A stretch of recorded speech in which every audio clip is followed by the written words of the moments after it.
Who's your heart beating for?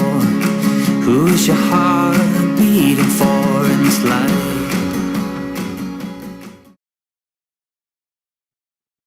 A caregiver and a caregiver's words, a caregiver's reactions, especially to a young child.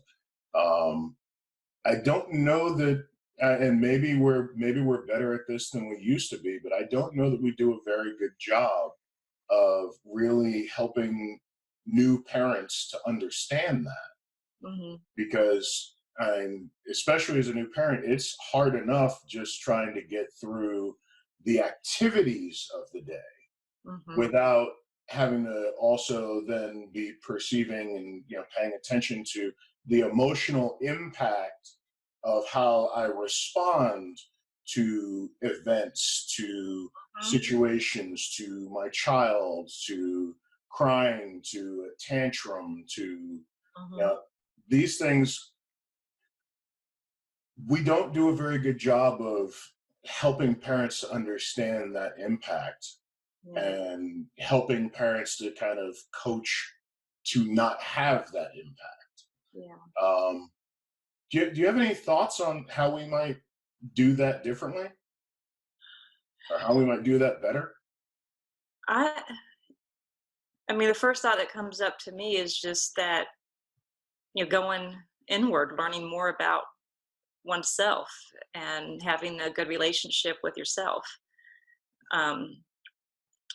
Because that certainly is going to then impact the other relationships in your life and also change how you interact and everything. And I'm not saying that that's easy to do. I'm not saying that that's always an easy thing to fit in, but it could be fit in small increments and stuff. I mean, I think the thing is I would hate for anybody to feel, that any level of guilt or self-blame or something for it, because you could have somebody who's the most perfect, who's doing everything right that they could ever do, and that doesn't mean that their child's not going to still learn negative thoughts, because they still go to school, they still have teachers, they still interact with other people, they have all kinds of things are going to happen. They could turn on the TV and learn stuff,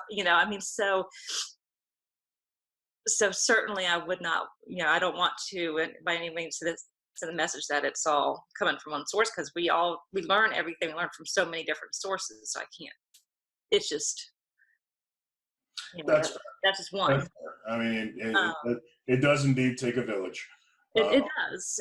But I mean, in terms of starting to change it, I mean, I think it's just learning more about oneself as best as you're able to, and whether that's in small little bits or taking the time to sit in silence and reflect for a moment. It could be 2 minutes that you take and say, hey, what just happened? Or even learning to pause when something happens, or put that inner stop sign up that says, okay, I'm gonna stop for a second before I just react, and I'm going to act instead of react to a situation and stuff. And that, I mean, that takes work, that takes effort, and it's something that it's a moment by moment choice. It's not, some days we're going to be great at it, some days we may not, and it's just a matter of trying to just make another choice every time that we're aware that something just happened that wasn't perhaps the healthiest thing or the best thing. Okay, how can I make a better choice in the next moment and in the next moment? And, just doing what you can. Who's your heart beating for? Who's your heart beating for in this life?